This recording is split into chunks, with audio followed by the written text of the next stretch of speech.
नमस्कार, स्वागत है आप सभी का। आप देख रहे हैं इंडिया न्यूज हरियाणा का ई अधिवेशन। मैं हूं आपके साथ जया मिश्रा।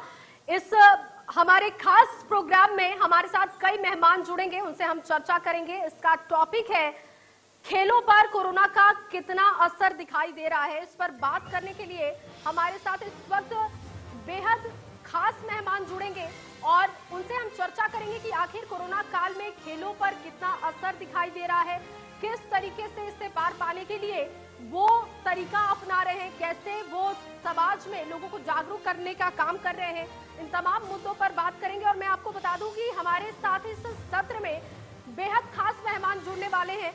उनसे हम जानेंगे कि कोरोना को लेकर किस तरीके से वो इस मुश्किल घड़ी में चुनौतियों से पार पाने के लिए लगातार एक के बाद एक प्लान कर रहे हैं, क्योंकि जाहिर तौर पर इस वक्त जिस तरीके से खेलों पर इसका असर है, खिलाड़ियों पर भी काफी इसका नुकसान देखने को मिलेगा, क्योंकि बहुत सारे ऐसे इवेंट है, बहुत सारे खिलाड़ियों के जो कि रद्द किए जा रहे हैं। खासकर ओलंपिक की हम बात करें, वो रद्द किया गया। इसके बाद विजेंद्र सिंह भी हमारे साथ इसमें जुड़ेंगे, उनके भी कई इवेंट्स रद्द किए गए। तो इस तरीके से कैसे वो लोग इस कोरोना काल में खेलों पर पड़ते असर को देख रहे हैं और उस चुनौती से पार पाने के लिए निजी तौर पर खिलाड़ी क्या कुछ कर रहे हैं, ये जानेंगे। इसके साथ ही साथ आपको बता दें कि इस वक्त क्योंकि समय बहुत ज्यादा मिल रहा है खिलाड़ियों को, तो वो क्या कर रहे हैं, किस तरीके से अपने टाइम को वो मैनेज कर रहे हैं, क्या करते हैं वो पूरे दिन, ये भी जानेंगे। तो सबसे पहले इस सत्र में मैं आपको बता दूं कि बजरंग पुनिया हमारे साथ जुड़ेंगे, उनसे हम बात करेंगे। साथ ही साथ गीता फोगाट भी हमारे साथ हैं। बहुत स्वागत है आप दोनों का ई अधिवेशन में, इंडिया न्यूज हरियाणा के ई अधिवेशन में। बजरंग, सबसे पहले मेरा सवाल आपसे होगा, क्योंकि कोरोना काल में खेलों पर सबसे ज्यादा असर दिखाई दे रहा है, तो कैसे आप इस मुश्किल घड़ी को देख रहे हैं? निजी तौर पर अगर मैं पूछूं तो बजरंग पुनिया को कितना नुकसान पहुंच रहा है कोरोना की वजह से? सबसे पहले तो धन्यवाद। और देखिए, सारे टूर्नामेंट रद्द हो गए हैं, खेल पे बहुत असर पड़ा है और ट्रेनिंग के लिए जो कैंप लगते थे वो बंद हो चुके हैं। तो बहुत सारा असर ट्रेनिंग पे पड़ा है इसमें, क्योंकि नहीं तो कोई टूर्नामेंट खेलने के लिए मिल रहा, नहीं अच्छी ट्रेनिंग हो पा रही है। और तो इसीलिए कोरोना का ये एक प्रकोप है, जो सभी खिलाड़ी एक रूम पे बंद है अपने घरों में, तो इसका पूरा असर है। ओलंपिक कैंसिल हो गए ना, इस साल कोई टूर्नामेंट अभी होने की संभावना है कि भाई इस साल कोई टूर्नामेंट हो सकता है, क्योंकि अभी कोरोना पेशेंट बढ़ते ही जा रहे हैं इसके जो मरीज हैं। तो इसमें बहुत नुकसान खिलाड़ियों को हुआ है इस चीज को लेकर। गीता भी हमारे साथ हैं। गीता, सबसे पहले तो आपको बधाई हो, 4 महीने पहले ही आप मां बनी हैं, तो इस जिम्मेदारी का निर्वहन कैसे कर रही हैं गीता, ये जानना चाहूंगी। क्योंकि हमने दंगल में तो आपको बहुत देखा है कि पहलवानों को आप बचकनी देती हैं और कई दाव पेच हमने आपके देखे हैं, लेकिन पहलवान गीता, मां गीता से कितना सामंजस्य इस दौरान बिठा पा रही हैं? सबसे पहले तो सभी दर्शकों को मेरा नमस्कार।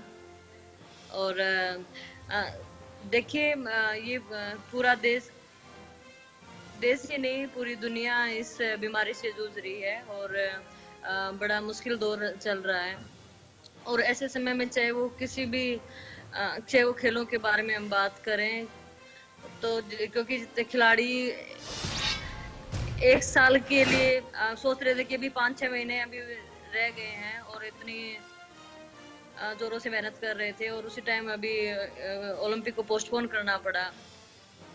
तो ये एक सभी खिलाड़ियों के लिए मुश्किल समय है, क्योंकि जो तैयारी कर रहे हैं इतने टाइम से ओलंपिक के लिए, और ओलंपिक बढ़ जाता है आगे। तो वही जो कहते हैं, जान है तो जान है जी। और बात मैं मेरी करूं तो मैंने अभी ट्रेनिंग स्टार्ट की है, तो देखते हैं कि इस बीमारी से अगर बचे रहे, इस बीमारी से अगर पूरी दुनिया अगर निकल जाती है, तो ये भी एक अपने आप में एक अलग जीत है। बिल्कुल। विजेंद्र भी हमारे साथ जुड़ चुके हैं। विजेंद्र, आपसे मैं यही पूछूंगी कि निजी तौर पर आपको कितना नुकसान हो रहा है, क्योंकि आपके कई सारे इवेंट्स अभी रद्द हुए हैं।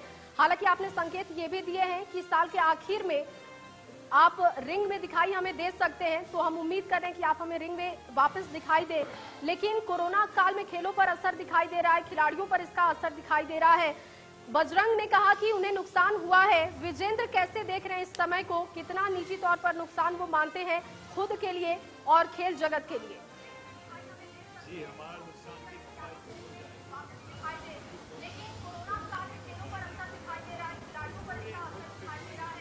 पे पूरे वर्ल्ड पे इस कोरोना का असर पड़ा है। हमारे खिलाड़ी बहुत अच्छी फॉर्म में थे, जो कि ओलंपिक्स में जाने वाले थे और टोक्यो में अच्छा प्रदर्शन करते, लेकिन सब चीज़ें कहते भी तहस नहस हो गई एक तरह से। और रही बात मेरी निजी तौर पे, तो मेरी मई में फाइट होती यूएस में, और यूएस की जो हालात है आप सबको मालूम है इस टाइम पे। लेकिन हम कहते आज नहीं तो कल मैच कर लेंगे, तो मैच हो जाएगा हमारा। लेकिन जो लोग बेचारे गरीब है, जिनका रोजगार गया, जो इकोनॉमी की वजह से बहुत गरीब हो गए हैं, आई थिंक उनको असली मार पड़ी है। जी बजरंग, आपका शेड्यूल जानना चाहूंगी, क्योंकि आजकल मैं आपको देख रही हूँ जितना सोशल मीडिया पर काफी एक्टिव रहते हैं, साथ ही साथ आप जो प्रैक्टिस करते हैं उसकी वीडियो भी हम देख पा रहे हैं। तो मैं आपसे यही पूछूंगी कि क्या शेड्यूल रहता है पूरे दिन बजरंग पुनिया का, जब सुबह जगते हैं और रात के सोने से पहले का शेड्यूल एक बार अपना ब्रीफ कीजिएगा, ताकि दर्शक समझ सके और वो खिलाड़ी भी समझ जाए कि कैसे उन्हें इस कोरोना काल में रहना है, कैसे उन्हें प्रैक्टिस करना है और कैसे उन्हें हतोत्साहित नहीं होना है। देखिए, मैं सुबह से हम ट्रेनिंग करता हूँ, घर पे ही ट्रेनिंग करते हैं। मैंने अभी कल मैट भी लगाया अपने घर पे, एक रूम पे छोटा सा मैट लगाया है ट्रेनिंग करने के लिए। और मैं सुबह से हम दोनों टाइम ट्रेनिंग कर रहा हूँ, और खुद खाना बनाते हैं, हम बुक पढ़ते हैं और टीवी देख लेते हैं जब भी मौका मिलता है। तो क्योंकि फ्री है अपने घर पे, और जो हमारी सरकार ने और हमारी गवर्नमेंट ने और हमारे डॉक्टर्स ने जो हमें आदेश और निर्देश दिए, हम उसका पालन कर रहे हैं। और हम घर से बाहर नहीं जाते, क्योंकि अभी पॉसिबल नहीं है घर से बाहर जाना। तो मैं सभी आपके माध्यम से सभी खिलाड़ियों से भी और देश की जनता से भी मैं यही अपील करूंगा कि आप भी घर में ही रहिए, और अभी पूरा टाइम फ्री मिलता है, तो आप सुबह शाम 1 घंटा जो गेम नहीं करते हो, सुबह शाम 1 घंटा या आधा घंटा अपनी एक्सरसाइज कर सकते हैं। योगा है, मेडिटेशन है, या कोई एक्सरसाइज आप घर पे ही कर सकते हैं। तो उसमें आपकी हेल्थ भी ठीक रहेगी। और खिलाड़ी तो बिना ट्रेनिंग के रह ही नहीं सकता। तो जितने खिलाड़ी है, रेसलिंग की मैं खासकर बताऊं आप लोगों को, रेसलिंग में जो भी खिलाड़ी है वो एक रूम में ये अपने उठक बैठक, जो अपनी जो देसी पहलवानी जिसको हम बोलते हैं, जो अपने गांव के देहाती, जो पहले हम जो सुविधाएं नहीं थी जब करते थे, तो वो ट्रेनिंग पहलवान आज भी करते हैं। और सभी खिलाड़ी, मैं उम्मीद करता हूं कि वो अपने घर पे सभी ट्रेनिंग कर रहे होंगे। और सोशल मीडिया पे हम इसलिए एक्टिव हैं क्योंकि हम हमारे अपनी तरफ से हम ये कोशिश कर रहे हैं कि अगर हम ट्रेनिंग की वीडियो डाल रहे हैं, अगर 10 आदमी भी उस ट्रेनिंग को देख के ट्रेनिंग शुरू करेंगे, तो हम मानेंगे हमने जो एक देश की जनता के साथ जुड़ने का काम किया था, जो कि भाई जो हमारे प्रधानमंत्री जी ने और खेल मंत्री जी ने एक मुहिम चलाई थी, फिट इंडिया और क्लीन इंडिया, तो उसको भी हम एक नई दिशा दे सकते हैं। इसीलिए सोशल मीडिया पे अभी लॉकडाउन का समय है, जो पार पा जाए वही सच्चा खिलाड़ी है। जैसा कि आपने अपना शेड्यूल ब्रीफ किया कि आप सुबह में जगते हैं, प्रैक्टिस करते हैं, उसके बाद बाकी के जो तमाम काम है, और इससे बाकी के खिलाड़ी भी मोटिवेट होंगे। गीता, आपसे भी मेरा सवाल यही है कि कैसे आप मैनेज करती हैं, क्योंकि अभी आप एक माँ भी हैं, तो कैसे आप मैनेज कर पाती हैं अपने शेड्यूल को, खासकर बच्चे को भी और परिवार को? देखिए, बिल्कुल मेरा फेज एक अलग चल रहा है अभी माँ बनने के बाद। और हालांकि ओलंपिक अभी पोस्टपोन हो गया है, तो कहीं ना कहीं मैं भी सोच रही हूँ कि मैं दोबारा फिटनेस में वापस आकर के, और मैं एक मौका मिला है तो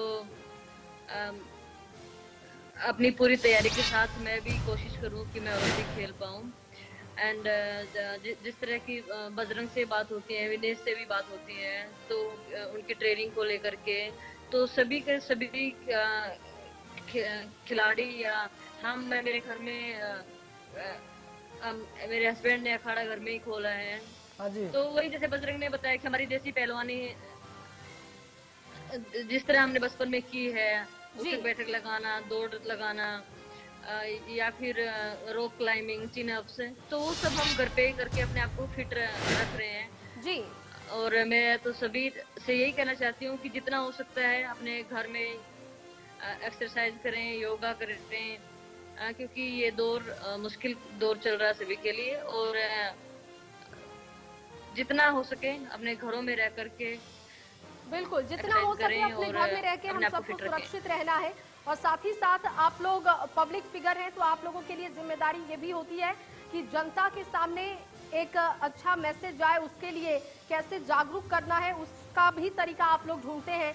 विजेंद्र, सोशल मीडिया पर आप काफी एक्टिव रहते हैं और कर्मवीरों को आपने एक गीत भी समर्पित किया है। मैं चाहूंगी कि अगर आप कुछ लाइन अगर सुना पाए यहाँ पर, तो दर्शकों को काफी अच्छा लगेगा। क्या कौन सा सॉन्ग? कर्मवीरों के लिए आपने एक गीत अभी साझा सोशल मीडिया पर मैंने देखा था कि कर्मवीरों को एक गीत आपने समर्पित किया है। एक कविता थी जिसकी कुछ लाइनें समर्पित की थी। ट्विटर में आपका देख रही थी जिस पर आपने डाला है। अप्रैल 5 का वो है ट्वीट, अगर आपको याद हो तो। नहीं जी, अप्रैल में किस बारे में किया था? ठीक है, शायद उस ट्वीट के बारे में आपके पास जानकारी नहीं होगी, लेकिन वो ट्वीट मेरे पास है, इसलिए मैंने उसका जिक्र किया। बता दें आप प्लीज मेरे को, मैं बता दूंगा फिर। ठीक है, अच्छा, अपना शेड्यूल एक बार ब्रीफ आप भी कर दीजिए, क्योंकि बजरंग और गीता ने तो शेड्यूल अपना ब्रीफ कर दिया है कि कैसे वो लोग सुबह में जगने के बाद रात में सोने से पहले क्या उनका पूरा शेड्यूल रहता है। विजेंद्र कैसे इस समय का इस्तेमाल कर रहे हैं, इस समय का कैसे उपयोग कर रहे हैं खुद के लिए? जी, बजरंग भाई ने जो बताया कि ट्रेनिंग बहुत जरूरी है हर एक एथलीट के लिए, और ट्रेनिंग सच में बहुत जरूरी है। और दो कहते हैं सुबह शाम की बजाय अदरवाइज एक टाइम भी आप ट्रेनिंग करें तो बहुत अच्छा होगा आपके लिए। और जैसे गीता ने बताया कि माँ बनना एक बहुत बड़ी जिम्मेदारी होती है, बहुत बड़ी जॉब होती है, पूरा दिन ऐसे निकल जाता पता ही नहीं लगता जी। तो मेरे दो बच्चे हैं, तो दोनों में आप समझ सकते हैं कितना बिजी रहता हूँ मैं और मेरी वाइफ, तो बहुत पूरे दिन का पता ही लगता। मैं एक टाइम ट्रेनिंग मैं भी करता हूँ शाम के टाइम। पर विजेंद्र, अच्छा तो लगता होगा क्योंकि इस वक्त परिवार के साथ पूरा समय मिल रहा है, क्योंकि अगर नॉर्मल डेज में हम देखें तो आप लोगों के पास इतना समय ही नहीं होता है कि परिवार को और बच्चों को आप टाइम दें। तो कम से कम इस वक्त अच्छा तो लग रहा होगा कि परिवार के साथ पूरे दिन समय बिताते हैं आप लोग। बिल्कुल, बहुत अच्छी बात। और बहुत लोगों को कहते हैं कि ऊपर वाला की कहते थैंक यू बोलना चाहिए, आप फैमिली के साथ हैं, खुश हैं और आराम से लाइफ जो कोरोना से महामारी से बचे हुए हैं घर पे हैं, आप सबको थैंक यू बोलना चाहिए, प्यार से रहें। बिकॉज लड़ाई झगड़ा जो डोमेस्टिक वायलेंस अभी बढ़ी है, जो हम भी न्यूज देखते हैं उसके माध्यम से पता लगा, वो नहीं करनी चाहिए। Don't do that, because family बहुत जरूरी है, बहुत इंपॉर्टेंट होती है।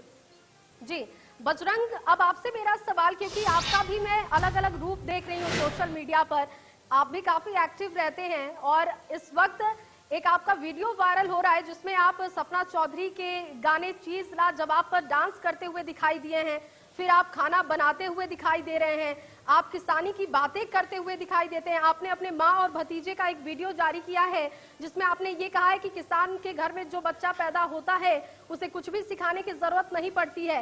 तो ये मान सकते हैं कि बजरंग के पास भरपूर समय खुद को जानने के लिए? बिल्कुल, देखिए डांस तो मैं पहले भी करता था और अब भी मौका मिलता तो मैं अभी भी करता हूँ। ये कोई, देखिए मुझे अच्छा लगता है जब भी मुझे मौका मिलता है। मैं पहले भी दोस्तों की किसी भी शादी में जाता था मैं डांस करता था। अब शादी में जाने का समय तो नहीं है क्योंकि लॉकडाउन में सभी बंद है, और कभी कभी रूम पे एंजॉय करते हैं। जैसे ट्रेनिंग का मन नहीं करता जब डांस कर लेते हैं, क्योंकि डांस भी एक ये मानो एक्सरसाइज ही है वो भी। और बिल्कुल मैं मेरी माँ का और मेरे भतीजे हैं दो, उनका मैंने वीडियो वो अपनी दादी की हेल्प कर रहे हैं। दादी तो नहीं बोलते, वो माँ ही बोलते हैं। अभी एक 1.5 साल का है, 1.5 साल का भी नहीं हुआ है जो छोटे वाला है, और बड़े वाला 3 साल का है। तो वो अपनी दादी की हेल्प कर रहे थे और मुझे बहुत अच्छा लगा। वो किसी ने उसको सिखाया नहीं, वो खुद ही कर रहे हैं। तो ये चीजें अच्छी लगती है क्योंकि हमें भी बचपन किसी ने कुछ सिखाया नहीं। हम भी खेत में जाते थे मम्मी पापा के साथ, तो हम भी काम करते थे। तो ये एक किसान के घर में जन्म लेने के बाद किसी को कुछ सिखाने की जरूरत नहीं। वो हरियाणा की मिट्टी की बिल्कुल बिल्कुल है। जब भी बच्चे मजबूत होते हैं वो मिट्टी में खेलते हैं। बिल्कुल, देखिए वो मिट्टी में खेल खेल के बड़े हो जाते हैं, उनको पता ही नहीं लगता कि अभी बहुत सारे जो आज हमारी न्यू जनरेशन है उसमें बच्चों को मिट्टी में नहीं छोड़ते, बोला बीमार हो जाएगा। तो वो चीजें बहुत जरूरी है, मिट्टी में खेलना भी। और जो पहले वाली चीज थी वो अब बहुत कम देखने को मिलती हैं। जी तो मेरा परिवार अभी भी उसी सिचुएशन में है और मेरे मम्मी पापा बिल्कुल जो हम पहले थे किसान परिवार से, ऐसे ही अभी पूरी लाइफ ऐसे ही जीते हम। जी, आखिरी के कुछ मिनट बचे हुए हैं, इसलिए मैं चाहूंगी गीता आपसे कि आप जनता से कुछ कन्वे करना चाहेंगी मैसेज, वो भी हरियाणवी में।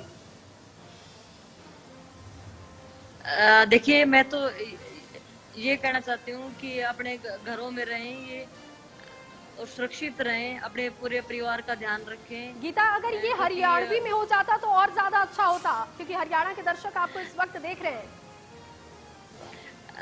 हरियाणवी घर रहो, क्योंकि बिल्कुल इसमें बजरंग मेरी हेल्प करेगा। अपने घर रहो, अपने बड़े जो बूढ़े हैं उनका ध्यान रखो, परिवार में बड़का संभाले रखो।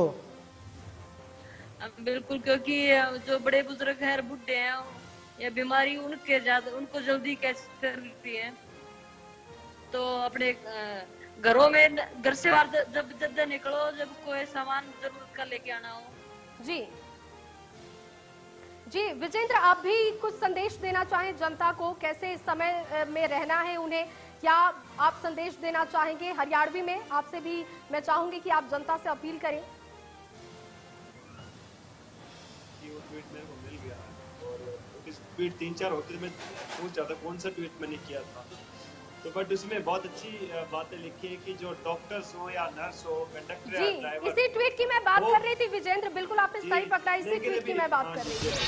जी आज माफी चाहता हूँ, बिकॉज मैं 3-4 ट्वीट हो ही जाते हैं दिन में, तो पता नहीं लगता कि कौन सा ट्वीट है, कब किया था, थोड़ा सा एक दो लाइन मिल जाता तो हम कर देते उस चीज को।